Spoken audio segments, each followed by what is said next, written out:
Assalamualaikum warahmatullahi wabarakatuh. Alhamdulillahirrabbilalamin. Segala puji bagi Allah. Semoga ibu serta guru-guru semua serta murid-murid ibu semua, anak-anakku kelas 7, diberikan anugerah kesehatan oleh Allah. Dan lebih penting juga, kalian harus semangat dalam keadaan apapun. Tujuan pembelajaran kali ini diharapkan anak-anakku dapat yang pertama menjelaskan potensi sumber daya hutan, yang kedua sumber daya tambang, yang ketiga sumber daya kemaritiman di Indonesia. Coba perhatikan gambar berikut. Ada pepohonan, ikan, bahan tambang, panel surya. Semua itu contoh sumber daya alam baik yang ada di darat maupun yang ada di laut. Ada yang dapat diperbarui, ada juga yang tidak dapat diperbarui. Masih ingat enggak dengan pengertian sumber daya alam? Sumber daya alam adalah semua bahan yang ada di alam yang dipakai dan dimanfaatkan untuk kepentingan manusia dalam memenuhi kebutuhan hidupnya. Apa yang kalian gunakan untuk menulis? Kita menulis menggunakan kertas. Kertas berasal dari kayu-kayu. Kayu-kayu itu diambil dari hutan. Lantas, apa saja manfaatnya hutan? Yang kita kenal, hutan itu sebagai tempatnya pepohonan dan juga hewan, ya. Pepohonan itu ada yang berbuah, digunakan untuk obat, juga untuk sumber kayu. Ini jenis-jenis kayu dan sebarannya. Ada kayu kruing, meranti, agatis, sebarannya di Papua, Sulawesi, dan Kalimantan. Kayu jati, sebarannya di Jawa Tengah. Kayu rotan, sebarannya di Kalimantan, Sumatera. Kayu cendana di Nusa Tenggara. Kayu rasmala dan akasia, sebarannya di Jawa Barat. Ini jenis hewan endemik hanya ditemukan di Indonesia. Berikut manfaat hutan yang lebih lengkap untuk menyimpan air hujan, habitat flora dan fauna, mencegah erosi, sumber oksigen, dan kehidupan masyarakat. Kedua, potensi sumber daya tambang. Alat apa yang digunakan ibu kalian untuk memasak? Jreng-jreng-jreng, ada wajan dan kawan-kawan, terbuat dari bahan tambang. Seberapa besarkah potensi sumber daya tambang di Indonesia?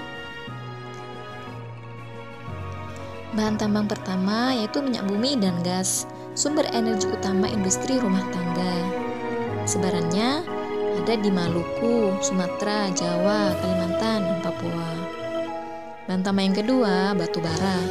Batuan sedimen pengendapan sisa tanaman yang mati digunakan untuk bahan bakar dan sebarannya terdapat di Kalimantan dan Sumatera. Yang ketiga, emas untuk perhiasan. Sebarannya di Papua, Kalimantan, Jawa Barat, Aceh, Sulawesi, dan Sumatera. Bahan tambang yang keempat, pasir besi untuk perindustrian. Sebarannya di Jawa Tengah, Sumatera, Lampung, Sulawesi, dan Kalimantan. Bahan tambang yang kelima, bauksit. Biji untuk produksi aluminium, sebarannya di Provinsi Riau, Kalimantan. Bahan tambang yang keenam, timah, logam pelapis, sebarannya di Bangka Belitung, di Singkep, dan juga di Pulau Karimun. Bahan tambang yang ketujuh, ada tembaga, yang ke-8 nikel, yang ke-9 aspal, 10 mangan, 11 belerang, 12 marmer, 13 yodium, seperti gambar berikut materialnya. Kekayaan laut yang pertama yaitu perikanan. Terdapat perbedaan sebaran potensi ikan di wilayah Indonesia bagian barat dan timur. Di wilayah Indonesia bagian barat dengan rata-rata kedalaman laut 75 meter, jenis ikan yang banyak ditemukan adalah ikan pelagis kecil. Kondisi agak berbeda di wilayah Indonesia Timur dengan rata-rata kedalaman laut 4.000 meter. Banyak ditemukan ikan pelagis besar seperti cakalang dan tuna.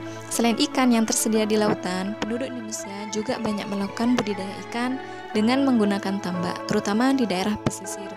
Jenis ikan yang dikembangbiakkan seperti ikan bandeng dan udang. Kekayaan alam kita yang berupa ikan malah banyak diambil oleh oknum-oknum dari negara lain berupa praktik pencurian ikan atau illegal fishing. Wilayah yang paling rawan dengan praktik pencurian ikan adalah Laut Arafuru, Papua, di timur perairan Indonesia. Salah satu kebijakan pemerintah untuk menanggulangi illegal fishing dengan menenggelamkan kapal pencuri ikan agar para pencuri ikan jera tidak melakukan illegal fishing di Indonesia, sehingga hasil ikan kita kembali melimpah. Yang kedua, hutan mangrove. Hutan mangrove atau hutan bakau adalah tipe hutan yang berada di daerah pasang surut air laut, pantai yang terlindung, muara sungai atau laguna. Ada dua fungsi hutan mangrove, yaitu fungsi ekologis dan fungsi ekonomis. Fungsi ekologis hutan mangrove adalah sebagai habitat atau tempat hidup binatang laut untuk berlindung, mencari makan, dan berkembang biak, melindungi pantai dari abrasi air laut. Fungsi ekonomis hutan mangrove berupa nilai ekonomis dari kayu, pepohonan, dan makhluk hidup yang ada di dalamnya. Berikut sebaran mangrove di Indonesia, ada di Papua, Sumatera, Kalimantan, Sulawesi, Jawa, Bali, dan Nusa Tenggara Timur. Yang ketiga, terumbu karang. Terumbu karang adalah terumbu atau batuan sedimen kapur di laut yang terbentuk dari kapur yang sebagian besar dihasilkan dari koral atau binatang laut yang menghasilkan kapur untuk kerangka tubuhnya.